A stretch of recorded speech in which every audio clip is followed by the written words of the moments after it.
Programımızı birinci sualdan başlasak. Hem de hazır şu İstanbul'da pat namayişler buluyordu. Bu namayişe ayarlı kırındaşlarımız mı hanım kızlar çıkıyordu. Bu hafta hem de bazı oxşamagan fikirler yoki fatva bergen şu meselelerle alakadar gap so'zlar qilgan ayol ustozlar bo'lganligi uchun shu nima haqida, ya'ni ayollarning namoyishiga chiqishi haqida bizdan bir turkum ayollar shu haqda bir aniq javob berishni talab qilgan bo'ldi. Şu savolning javobini bugungi programmamizda müşahede etsek. So'alning qisqacha xulosasi ayollarningki namoyishlarga qatnashishning islomdagi hukmi nima? Bu vaqt qisqacha. Euzubillahimineşşeytanirracim. Bismillahirrahmanirrahim. Elhamdülillah. Vessalatu vesselamu ala Resulillah. Thumma amma ba'd. Esselamu aleyküm ve rahmetullahi ve berekatuh. Allah subhanahu ve taala bu filgramimizni yüzümüz ve halkımız için menfaatli qilsin. Haqin so'zlashga nisib qilsin, xatoni so'zlashdan Alloh o'z panohida saqlasin. Birinchi o'lab yuqorida sildab o'tgandek ayollarningki namoyishga chiqishi, ya'ni siyosiy mushunaq faoliyatlarga qatnashishi haqida bir qism ayollar fatvo so'ragan bo'ldi. Chunki bir qism ahli ilmlar ayollarningki bundaq namoyishlarga qatnashishi bu to'g'ri emas. Chunki buningda asosliq 3 xil bir xato ish bor. U bo'lsa birincisi ayollar uydan sirtlarga chiqish to'g'ri keladi. Alloh Qur'oni Karimda ayollarni ko'pincha holatda uyda o'ltirishga buyurgan. Buning zid ayollarning undan namoyish chiqimiz, u yoqqa chiqimiz, bu yoqqa chiqimiz deb yurishi. Ikkinchi avtobusda bir avtobusda chiqadi ekan yo ikki avtobusda chiqadi ekan, ayollar aralashib chiqadi ekan, ya'ni bir avtobusga chiqadi ekan. Unda bo'lgandan keyin ayolning aralashishi to'g'ri emas. Unda bo'lgandan keyin bu xato namoyishga chiqishi. Uchinchisi chiqqandan keyin ayollar gap qiladi ekan, vaqiraydi ekan, to'laydi ekan. Bu ayollarningki undaq gap qilishi yoki vaqirishi, ovozimi avrat deb nima bor? Unda bo'lgandan keyin mush 3 xil sababdan ayollar bundaq faoliyatlarga qatnashsa bo'lmaydi deb mushundaq fatvo berilgan yoki mushundaq degan ahvollar yuz berdi. Shuning uchun buning hukmi nima? Zodi biz chiqsak bo'lamdi yo chiqmasak bo'lamdi deb fatvo so'radi. Buning qarta hamda biz birinchi nuqtadan boshlasak, Alloh subhanahu va taolo to'g'ri Qur'oni Karimda va qarna fi buyutikun va la tabarrajna tabarrujal jahiliyya deb ayollarni uyda o'ltirishga tashabbus qilgan. Bu uyda o'ltirishga tashabbus qilish deganlikning o'zi ayollar zodi sirtqa chiqsa bo'lmaydi. Sirtqa chiqib ko'chalarda yoki bozorda yoki har xil so'rinlarda to'y-to'kun u ham bu ham bos bo'lmaydi degan mazmunmi yoki buning ma'nosi boshqami desa, albatta bundaq emas. Ya'ni uyda o'ltirish deganlik uyda o'ltirishi yaxshi. Hem şu ayet bilan qo'shib ikkisini sizlar uyda o'ltiringlar va jahiliyat ayollardek yalavaşlanmanglar degan so'zni keyindilam ekeldi Alloh subhanahu va taolo. Ya'ni bu yerda sirtqa chiqish bo'lsa-mu, jahiliyat ayollardek undaq yalavaşlanib, avratlarini ochgan holatda sirtqa chiqmanglar deganlikni bildirdi birinchi o'lab. Ikkinchi o'lab behuda eralning ruxsati yo'q masalan. Behuda baka sirtqa chiqib yurgandan uyda o'ltirishninki yaxshi ekanligini ayollarga nisbatan mush hukmni bildirdi. Lekin uydan chiqishni cheklaganlikni ma'ayatdan cho'q bildirmaydi. Ya'ni shariat ayollar uydan chiqmay, uyda o'ltirish kerak deydigan bundaq hukm yo'q islom shariatida. Shuning uchun ayollar tarixdan buyon, masalan, Rasulullohning zamonidan boshlab bütün Peygamberimizin seferlerinde ayollar batı. Ayollarını Peygamberimiz elip çıktı. Hac ömürlerge ayollar bardı. Resulullah'ın kiyimi Müslümanlar hayatına bugünkü kadar ayollar haclarga bağan, ömrüge bağan ve başka her xil işler için sırtqa özünün hacetlerini ada qilish uchun chiqqan ahval İslam dünyasında Müslümanlar içinde tarihten bu yan başla. Şunun için ayollarning umumiyizlik sirtqa chiqish to'g'rimi, to'g'ri emasmi desak, albatta sirtqa chiqish to'g'ri, ma'lum shartlar ostida. U bo'lsa-mu eng birinchisi jahiliyat ayollaridek yalang'ochlanib, avratlarini ochib chiqmasligi kerak. İkincisi, ya'ni boshqalar alohida purab, azab noch atir ishiltibdi ma ayol deydigan darajada atir ishiltib, purg'inayt o'tkir atirlarni ishiltib sirtqa chiqishi to'g'ri emas ayolning. Haram. Yani sirtqa chiqqan vaqtida boshqa odamlarninki diqqatini chekkudak holatda yasanib, boshqalarning diqqatini chekkudak darajada zinnatlanib, girim qilib, atirlarni sipib masalan, ma şekilde ayollarning sirtqa chiqishi to'g'ri emas. Bu vaqtda qandaq bir ayol atirini sipib, boshqalarning diqqatini qo'zg'ash uchun sirtda yursa, yollarda mangsa, bundaq ayol jannatning purqini purayanmaydi degan tahdidlarmi alohida bor. Shuning uchun birincisi hijoblangan asosda, ikkinchisi atra ve şununla o'xshagan girimlarni haddidan ziyoda qilib kishilarning diqqatini qo'zg'aydigan darajada girim qilib atir sipib sirtqa chiqishga bo'lmaydi. Buningdan boshqa holat shu desa, normal holatda hijob qilinib, o'zining bozorga chiqdi, do'konga chiqdi yoki hajga vadi, umriga vadi, bijadin badi masalan. Bunda holatda shu desa, ayol kishi sirtqa chiqsa bo'ladi. O sirtqa chiqishni cheklaydigan bir dalil yo'q. Bizning dinimizda İbadet bulmagan her kandak iş delil bilen haram buludu. Delil kelmegen bolsa, bunu çeklemegen bolsa hemmisinin hükmü çoğu bu durus işlak dairesinde. Şunun için bu meseleye sırtıq çıkış çıkmaslık meselesi de şu kişilerini pitneki taşlaydıgan yoki özünü pitneki taşlaydıgan, girim kıygan, etirisi kıygan hicab yoki hicabsız haleti sırtıq çıkış doğru emas. Şu şartlarga ruay kıygan asasta sırtıq çıkış şu bu doğru. Bu Resulullah'ın hayatını tatip ta bugün kadar ayollarning sirtqa chiqqanligi aniq. Urushlar qatnashganligi aniq. Mayli Ummu Sulaym bo'lsin, Ummu Malhan deymiz tarixda Hunayn urushlarida va boshqa necha urushlarda ayollar odatda musulmonlarningki jarohatlanganda davolaydigan, tamoq yetadigan, suv tushiydigan mushundaq ishlarni chu ayollarmi qildi. Bazı ulamalar mesela ayollar cihatına çıkışta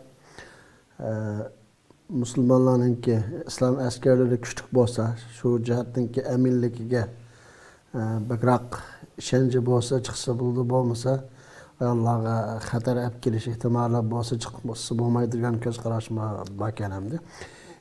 O taraflarga zaten bizningki bu İstanbul'daki yoki boshqa devletlerdeki namoyishlar o kirmaydi hamda. Onda bir xatar. Bu yerda cihatga chiqish masalasida olimlarimiz ayollarga cihat vojib bo'lamdi yo'qmi desa, normal holatda bir shaharni fath qilish uchun, yangidan bir yana islom zaminini qo'shash uchun ayollarga cihat qilish vojib emas degan. Jumhurning qarashi. Chunki ayollar ojiz bo'lganligi uchun mümkün esirge tushib qilish ehtimollik bo'ladi urushda yoki dushmanlar voy bular ayollarni elib chiqibdi, o'zi ojiz bo'lg'achqa ayollarni askar qilibdi deb mushunda qaraydigan ahvol yuz berdi. Shuning uchun ayollarga vojib emas degan. Lekin ayirgan olimlarimiz. Qanday ayirgan desa, bu jihadut talab, ya'ni boshqa bir yangi bir zaminni islom zaminini qo'shash uchun yoki bir yerda islom da'vati elib berish uchun kılıngan cihatlarga çıkışkı bulmaydı degan. Yani çıkış vacip emas degan. Lekin düşman Müslüman zeminini besib alsa bizning vatanimizda, Müslüman zeminini besib algan holat shu desa, ayollarmu qo'ldan kelishcha hatto o'zining erining ruxsatisiz shu düşman qarshi turishga buyurilgan. Xo'jayin bo'lsa o'zining xo'jasidan qo'l bo'lsa ruxsat so'rashning hojati yo'q. Ayol kishi o'zining eridan ruxsat so'rashga hojati yo'q. Musulmon zaminiga besib kelgan dushmanga qarshi turish bu chaqda shu ayol hamma odamga vojib bo'ladi. Shuning uchun bu ikki masalani ayirishimiz lozim. Bizning ayollarimiz shu desa, bizning xalqimiz biz bo'lsak vatanimiz besib verilgan bir xalq. Dushman bizning zodi zaminimizni besib olgan bir xalq. Unda bo'lgandan keyin bizning meyli er olsun, meyli ayal olsun, hemimizin bu düşmenge kolumuzdan kilişçe karşı duruş mesuliyetimiz var, mecburiyetimiz var. Bu nokta enik bulaş gerek. Şunun için ayalla yani düşmenge boğan narazılığı, nefreti, özünün açığını bildirиш ve vatanimizdeki Müslümanlarınki ne kadar ağır halet ikenligini dünya halkıga düşendiriş maqsadidir. Namayışlarga çıkış üçün üyden çıkışı elbette buludu. Andım bula ikinci bir nokta Abduzda bir Abduzda anın öteşten burun yani kısqıçılıp aytkan çağızda bizningki chet eldeki hazır hamda Xitayga boğan her qanday faaliyet ki bizningki Uyg'urlarninki er olsun, ayol olsun, çoğun olsun, kichik olsun qatnashishimiz zarur hamda shunda. Zarur elbette. Şunun cümlesinden ayollarning va namoyishga chiqishiga bir cheklama yo'q. Hech qanday cheklama yo'q. Cheklama yo'q. Erlarni buni to'sash haqqi yo'q. Yani zürriyetsiz halida. Bunun da manda bir mesele var bir yerde. Erler mesela malum bir erkişi meyli özününki üydeki ballarınınki halının havreliş maqsadıdır bolsun. Ya ki külleş maqsadıdır bolsun.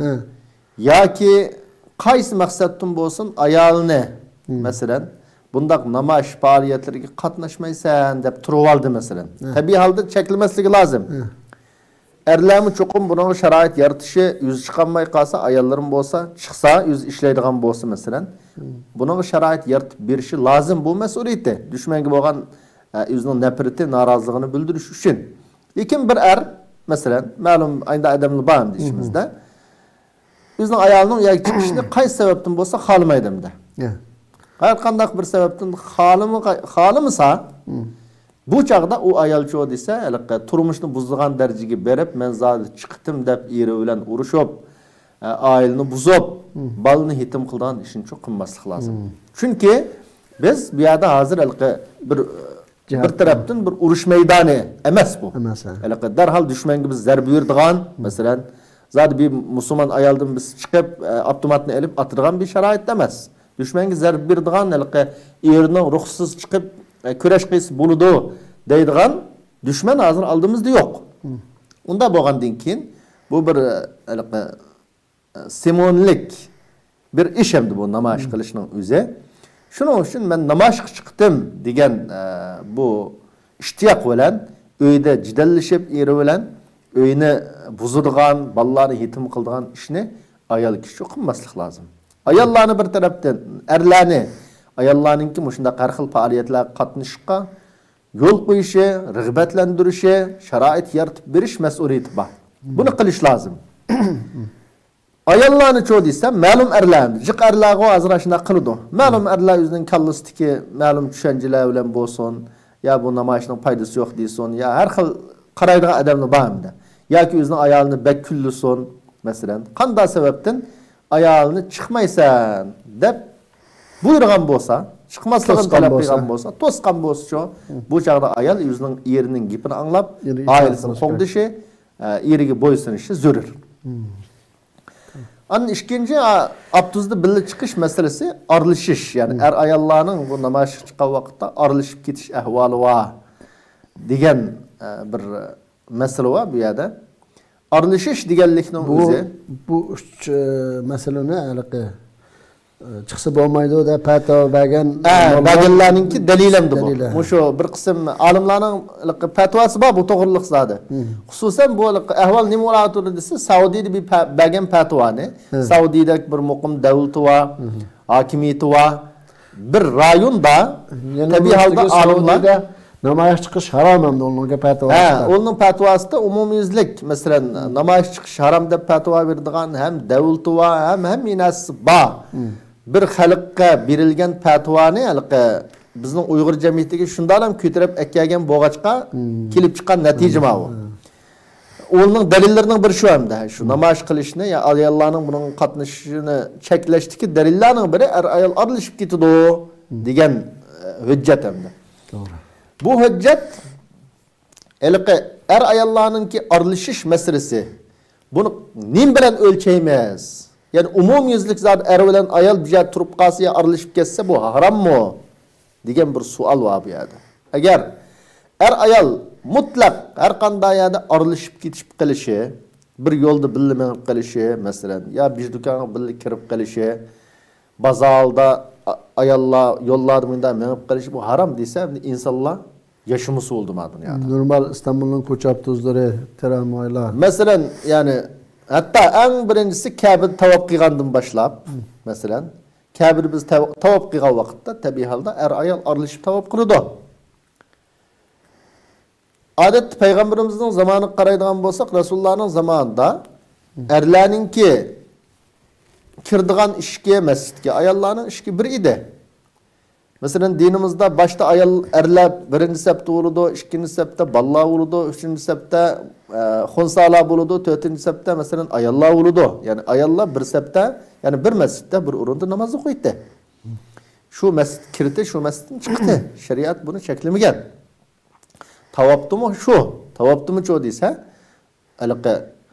umumiyizlik ayal ayrım vakit belgilep, mesela erler ayrım, ayollar ayrım tavaf qilish lazım. Bu tavaf qilgan vaqtda aralashib ketsa bo'lmaydi deb manda hukm qilgan emas tarixdan buyon. Unda bo'lgandan keyin bu aralashish qaysi holatda harom desa, olimlarimiz bu aralashish deganlik, masalan, ayol abtuzda masalan bir o'rinda o'ltirdi. Badallari bisi-bisiga tegib qoldi. Mushundaq o'ltirishning o'zi harom deganlik. Yani amal qilib akisho Ür turup qalsa mayli, abtuzga chiqqan vaqtda bir ayolning yeniga berib, bulapmi xususan o'tirdi hech qanday to'sanji yo'q holatda, o'tirdi hech qanday to'sanji yo'q holatda o'rindiqda bir ayol bilan akishu o'ltamasligi yaxshi. Mayli İstanbulning abtuzda bo'lsin, mayli tramvayda bo'lsin, mayli qanday nasir bo'lsin.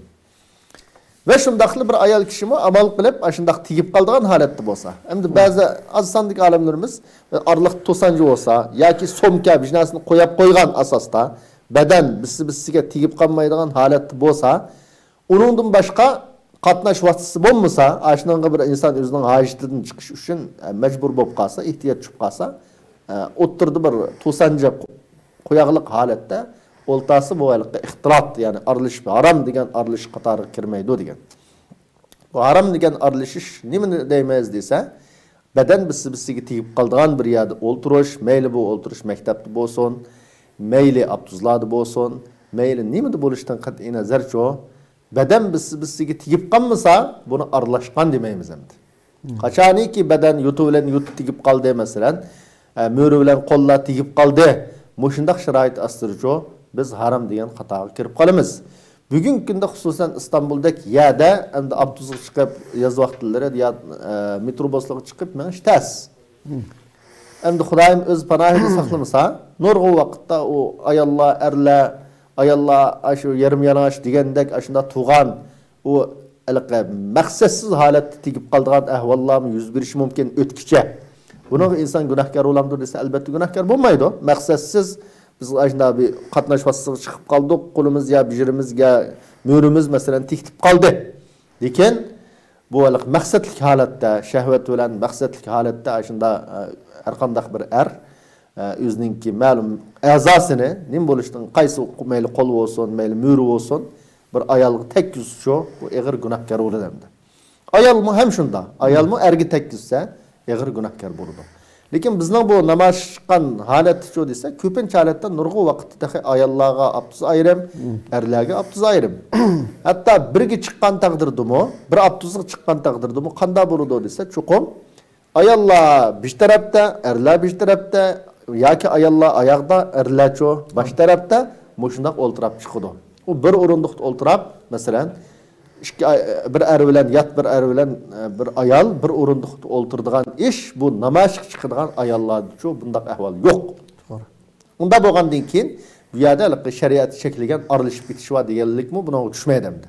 Bu aralashish, bu inson xuddi tavob qilgan vaqt aralashib qolgandek, masjid kirib chiqqan vaqtda eshikning to'ylarida beshikdan kirib qolgandek bir ahvol endi.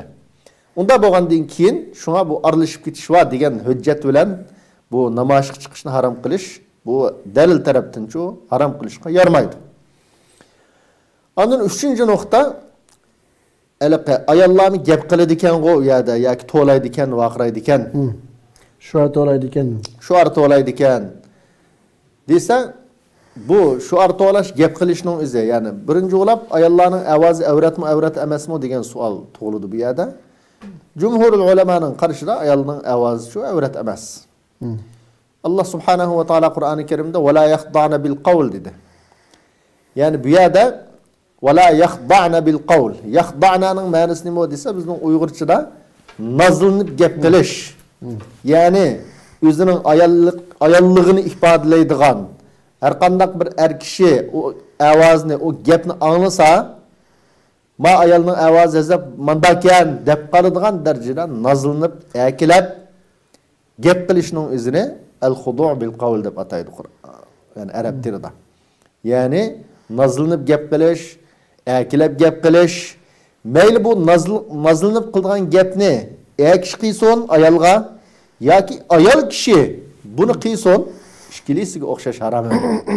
Her kishimi bir ayolga nisbatan ashunda ayolningki hissiyatini qo'zg'ash yoki o'zi qartish maqsadida ashunda o'ynab gap qildigan bo'lsa, her kishiga nisbatan bu to'g'ri emas, yot bir ayolga. Shuning uchun agar umumiylik gap xato bo'lgan bo'lsa, ya'ni ayolning gap qilish xato bo'lgan bo'lsa, "Vala yaxda'na bil qawl" demaydi. "Vala yaqulna" dis bo'ldi. Ya'ni ular gap qilmaydi desa, bu chaqda cho desa, ayollar gap qilmaslik lozim yot erlavayada degan dalilni olish mumkin. Lekin bu yerda "Vala yaxda'na bil qawl" dedi. Unda bo'lgandan keyin bu yerda o bir odamga nazlanib, bir odamning havasini qo'zg'ash uchun yoki boshqalarni o'zi qartish uchun gap qilmaydi. Namoyish chiqqan ayollar shundoq jonliq dushmanga bo'lgan nafratini, zolimga bo'lgan o'zining nafratini ifodalash uchun shu arti o'laydi yoki shu zolimni ayiblaydi, tillaydi. Shuning uchun biz islom tarixiga qaraydigan bo'lsakmi, tarixdan buyon ayollar gap qilgan. Payg'ambarimizning, Oyisha onamizning nurg'un hadislarini boshqalar sahabeler ve sahabeden keyingi tabiinler nurg'un adamlar cho ügünep shuni bizga yetkizdi. Tarixdan buyon mayli Qur'on yodlatgan nurg'un ayollar var. Erlarga Qur'on yodlatgan. Hadis olimlarining qatorida nurg'un ayol hadis so'zlagan olimlar bor. Ve mayli fiqh olsun her qaysi sahada ayollarning qatirin nurg'un islom madaniyati, islomning gullanishi uchun gap qilish orqali has qo'shgan nurg'un alimlar bor. Alim ayollar bor. Unda bo'lgandan keyin demak bu yerda gap qilishning o'zi, ya'ni ayollarningki ovoz chiqarishning o'zi bu to'g'ri emas degan dalilmi ayolning uyiga chiqib gap qilishi uchun yarmaydi. Bizga kelgan bu din hem erlarningki hem ayollarningki avloddan avlodga o'gitishi bilan kelgan. Erlar ayollarga o'gitdi tarixdan buyon. Ayollarmi hatta İmam Buxariyning ustozlarining qatorimi ayol Şeyh Alim Bati ve başka her kat muhaddislarning ustozlarining qatorin ayollarmi bati, ayolning ilim o'gitishi, Qur'on yodiltishi erlarga bu shariat cheklanmaydi. Tabiiyanda her tarafcho fitna bo'lishning oldini olish lozim, fitnadan saqlanish lozim. Fitnadan saqlangan asosda ayolning yaxshi ish qilishi qat'iy cheklanmaydi. Shuning uchun bularning bu o'ttir qo'ygan dalilning hech qaysi bu namoyishga chiqishni harom deyishga yarmaydi. Ya'ni unda shu to'g'riliq dalillar emas, boshqa mazmunda kelgan dalillarni mabagicho ishiltish va bu masalada. Shuning uchun ayollar namoyish chiqsa bo'ladi, chuqum fitnaga sabab bo'lib qolishdan saqlanish lozim. Hijobsiz chiqmasligi lozim, ya'ni hijobli ayollar tabiiy holda bundaq deganlik hijobsiz ayollar namoyish qilsa bo'lmaydi demoqchi emas. Uyg'urning hammasi hozir qanday nima ish qilamiz qilish lozim. Ba'ucho desa, shar'iy hukm bilan yashaytoq da'vatqan ayollar chuqum bu yerga chiqishning o'zi xato ekan deb chiqmay qolmasin demoqchi. Tabiiy holda biz umumiylik hijobsiz ayollarning hijoblanishini islom kiyimi bilan, yani musulmon ayollarning kiyimi bilan kiyim kiyishini talab qilamiz, umid qilamiz. Allohning ularning qalbiga hidoyat tashlashini Allohdan tilaymiz.